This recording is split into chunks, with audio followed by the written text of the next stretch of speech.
В 2013 году Генассамблея ООН одобрила и официально провозгласила 13 февраля Всемирным днем радио. Эта дата была выбрана не случайно, ведь именно 13 февраля 1946 года впервые в эфир вышло радио ООН.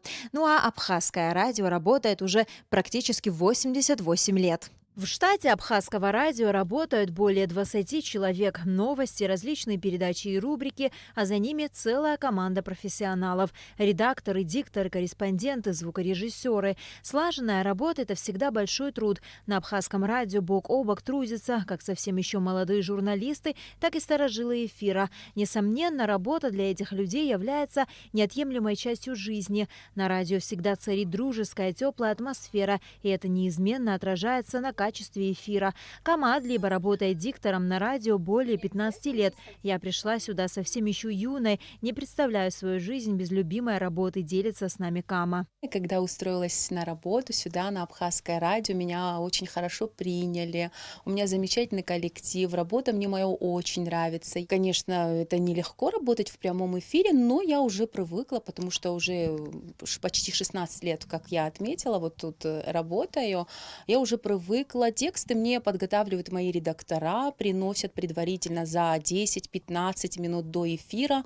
И я вот читаю, ознакомлюсь и потом уже в прямом эфире. На 90% абхазское радио вещает на родном языке, но при этом новости дублируются и на русском. Работают несколько редакций – абхазская, русская, музыкальная и редакция для соотечественников Апсат-Гилабжа. Журналиста Аслана Джопуа направили на практику на абхазское радио, еще будучи студентом. Но работа и коллектив ему настолько понравились, что Аслан решил остаться и начать карьеру с работы звукорежиссера. Мы здесь работаем каждый день, утром с 8 утра, и последний эфир у нас вечером в 9 часов мы даем абхазские и русские новости. Больше всего мне в этой работе нравится то, что здесь много информации, то есть ты в курсе всех событий, всех новостей, что происходит у нас в Абхазии и за территорией Абхазии. Так как здесь я уже работаю 2,5 года, то набрался опыта и хочу уже дальше продолжить свою карьеру, так скажем, и хочу перевестись в редакцию «Спорта Дуны». Я не собираюсь,